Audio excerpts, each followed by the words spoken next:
ছোট বন্ধুরা কি করছো? ঠিক আছে, যে যার জায়গায় বসে পড়ো। সবাই ভালো আছো তো? হ্যাঁ, আমিও ভালো আছি।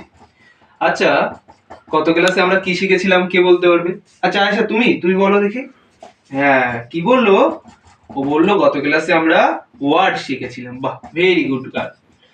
আচ্ছা, এই ওয়ার্ড কিভাবে তৈরি হয় কে বলতে পারবে এটা? আচ্ছা, প্রীতম হাত তুলেছে, বলো প্রীতম, কিভাবে তৈরি করি আমরা ওয়ার্ড? হ্যাঁ, লেটার দিয়ে। আচ্ছা, শুধু বললো লেটার, লেটার কি পাশাপাশি বসালেই ওয়ার্ড তৈরি করা যাবে? হ্যাঁ, এটা যাবে, বলো। যাবে কি না? কেন যাবে না? ঠিক বলেছো দেবাশিস, কেন যাবে না বলো? হ্যাঁ, কি বললো? লেটার গুলোকে পাশাপাশি বসিয়ে একটা অর্থপূর্ণ কি করতে হবে? অর্থ প্রকাশ করতে হবে, তবেই তো ওয়ার্ড তৈরি হবে। আচ্ছা, তাহলে দেবাশিস তুমি একটা ওয়ার্ডের উদাহরণ দাও তো। যে কি বলছো? কাউ। ঠিক আছে, লিখলাম কাউ। কাউ মানে কি গো? হ্যাঁ, ভেরি গুড রাহুল, গরু। আচ্ছা, এই ওয়ার্ডটাকে যদি আমি এমন ভাবে লিখি, এইভাবে। আচ্ছা, এখানেও তো লেটার গুলো পাশাপাশি আছে, এটা কি ওয়ার্ড হলো? এটা আমাকে বলবে। আচ্ছা, রিয়া তুমি বলো। না, কেন হলো না রিয়া? হ্যাঁ, বেশ ঠিক বলেছো। ও বললো কি এর কোনো অর্থই নেই, তাই এটা হয়নি ওয়ার্ড। আর এটার অর্থ আছে, তাই এটা কি হয়েছে? ওয়ার্ড হয়েছে। বেশ। আচ্ছা, এই ওয়ার্ডের বাংলা কি হয় বলো তো? বলো, ওয়ার্ডের বাংলা কি? হ্যাঁ, শব্দ। আচ্ছা, আমরা বাংলা ক্লাসে এই শব্দ দিয়ে আরেকটা জিনিস তৈরি করা শিখেছিলাম। আচ্ছা, একটু মনে করিয়ে দিই। কিছু কিছু শব্দ যখন পাশাপাশি বসে কোনো অর্থ প্রকাশ করে তাকে কি বলা হতো? হ্যাঁ, ওই তো, বাহ রাহুল, ঠিক বলেছো, বাক্য। তাকে কি বলা হতো? বাক্য। বেশ। এই বাক্যকে ইংরেজিতে কি বলে জানো? আচ্ছা, জানো না, ঠিক আছে, আমি বলে দিই তাহলে। এই বাক্যকে ইংরেজিতে বলে সেন্টেন্স। কি বলে? আমার সাথে জোরে বলো সবাই। সেন্টেন্স। আজ আমরা শিখবো এই সেন্টেন্স কি করে তৈরি হয়। তাহলে আজ আমরা কি শিখবো? হ্যাঁ, সেন্টেন্স কি করে তৈরি করা হয়, সেন্টেন্স। ঠিক আছে, দেখো, এই শব্দ দিয়ে তো বাক্য তৈরি হয়, তাহলে নিশ্চয়ই সেন্টেন্সও কিছু না কিছু দিয়ে তৈরি হয়। দেখো তো একটু বুদ্ধি করে, আমাদের বোর্ডেও সেই ওয়ার্ডটা আমি লিখে রেখেছি। হ্যাঁ, ওয়ার্ড। কি ওয়ার্ড? আচ্ছা, ওয়ার্ড পাশাপাশি বসে অর্থ প্রকাশ করলে কি সেন্টেন্স হয়? চলো আজ আমরা সেটাই দেখি। আচ্ছা, প্রথমে তোমরা তো বাক্য শিখেছো, তাহলে একটা বাক্যের উদাহরণ দাও দেখি। আচ্ছা রাহুল, তুমি বলো। আচ্ছা, কি বললে? আমরা ভাত খাই। ঠিক আছে, লিখি। ও বললো কি আমরা ভাত খাই। চলো, আমরা আমরা ভাত খাই। আচ্ছা, তাহলে এটাকে ইংরেজিতে করার চেষ্টা করো, বলো। আচ্ছা, আমরা ইংলিশ কি কে বলবে? আচ্ছা আচ্ছা, তুমি বলো। হ্যাঁ, ভেরি গুড, উই। আচ্ছা, তারপরে কি লিখবো? ভাত না খায়? হ্যাঁ, খায়। আচ্ছা, ভাত লিখবো। আচ্ছা, ঠিক আছে, ভাত। ভাত ইংলিশ কি? রাইস। আচ্ছা, রাইস লিখলাম। তারপরে কি আছে? খায়। আচ্ছা, খাওয়া ইংলিশ কি? ইট। আচ্ছা আচ্ছা, তাই। ঠিক আছে। আচ্ছা, এবার যদি আমি বলি না এটা সেন্টেন্স হয়নি, কেন হয়নি? দেখো, এখানে তো উই রাইজ ইট, তাই না? এখানে ওয়ার্ড গুলো পাশাপাশি হয়েছে কিন্তু সেন্টেন্স হয়নি। দেখে নাও। তাহলে একটা মন দিয়ে একটা কথা শোনো। ধরো তুমি বাড়িতে আছো, তুমি বাড়িতে একরকম ভাবে থাকো, সেজে গুজে থাকো, কিন্তু যখন তুমি কোনো কুটুম বাড়ি যাও, তখন কি তুমি তেমন ভাবে যাও?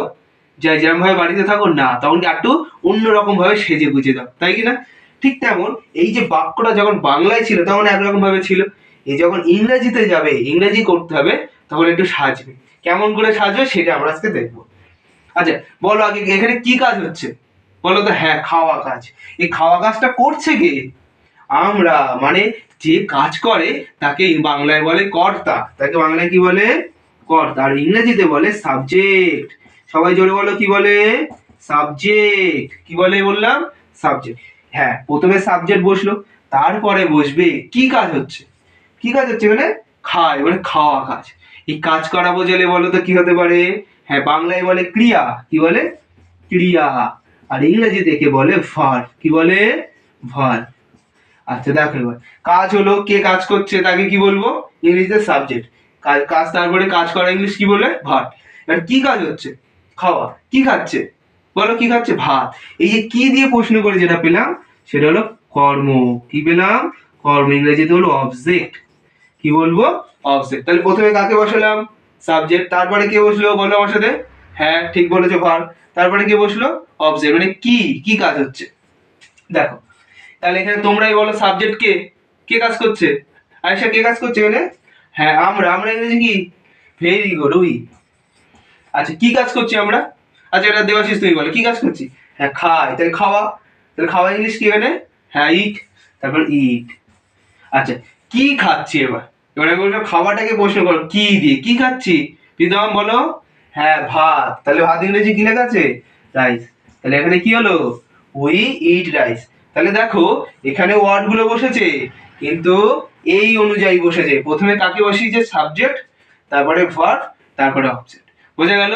এইটাই হলো ইংরেজি সেন্টেন্স তৈরি করার ধরন। এটা হলো ইংরেজি সেন্টেন্স তৈরি করার কি ধরন। তাহলে আমরা কি বসালাম? প্রথমে সাবজেক্ট, তারপরে ভার্ব ইট, তারপরে অবজেক্ট রাইস। তাহলে উই ইট রাইস এইটার মানে হলো আমরা ভাত খাই। বোঝা গেছে তো? এবার এবার পারবে? আচ্ছা আবার তোমরা একটা শব্দ বাক্য বলো দেখি। কি বললে? আচ্ছা প্রীতম কি বললে? আমরা বই পড়ি। আচ্ছা লিখি তাহলে, আমরা বই পড়ি। বলো তাহলে এখানে বলো সাবজেক্ট। আচ্ছা কাজ বলো, কোনটা কাজ? হ্যাঁ পড়া। বাহ বেশ বেশ বেশ, ভেরি গুড। আচ্ছা তাহলে কি কাজ কারা করছে? কাজটা করছে কারা? আমরা। তাহলে আমরা কি? হ্যাঁ সাবজেক্ট। তাহলে প্রথমে বসাও সাবজেক্ট। সাবজেক্টের পরে কি বসবে? ভার মানে ক্রিয়া, কাজ। কি কাজ হচ্ছে? পড়া। পড়া কাজ, পড়া ইংলিশ আমরা সবাই জানি। হ্যাঁ ঠিক বলেছে রাহুল, রিড। We read. আচ্ছা কি পড়ো? এবার ভার্বটা বসলো, কি পড়ি? হ্যাঁ বই। তাহলে বই ইংরেজি কি? ভেরি গুড, বাহ সবাই বলেছে এটা, বুক। উই রিড বুক। তাহলে এটাই কি ইংরেজি সেন্টেন্স। তাহলে আজ আমরা কি শিখলাম? হ্যাঁ কি করে ইংরেজিতে সেন্টেন্স তৈরি করা হয় সেটা আমরা শিখলাম। প্রথমে কাকে বসাবো? হ্যাঁ সাবজেক্ট, তারপর ভার্ব, তারপর অবজেক্ট। এইভাবে ওয়ার্ড গুলোকে আমরা যদি সাজাই তবেই আমাদের কি তৈরি হবে? সেন্টেন্স তৈরি হবে। বোঝা গেছে? তাহলে আজ আমরা সেন্টেন্স শিখলাম। পরের দিন আমরা আরো একটা মজার কিছু শিখবো। চলো আজ তোমাদের এই পর্যন্তই রইলো। সবাই চুপটি করে বসো, কেউ যেন দুষ্টুমি করো না। পরের স্যার আসছে তোমাদের ক্লাস নেওয়ার জন্য।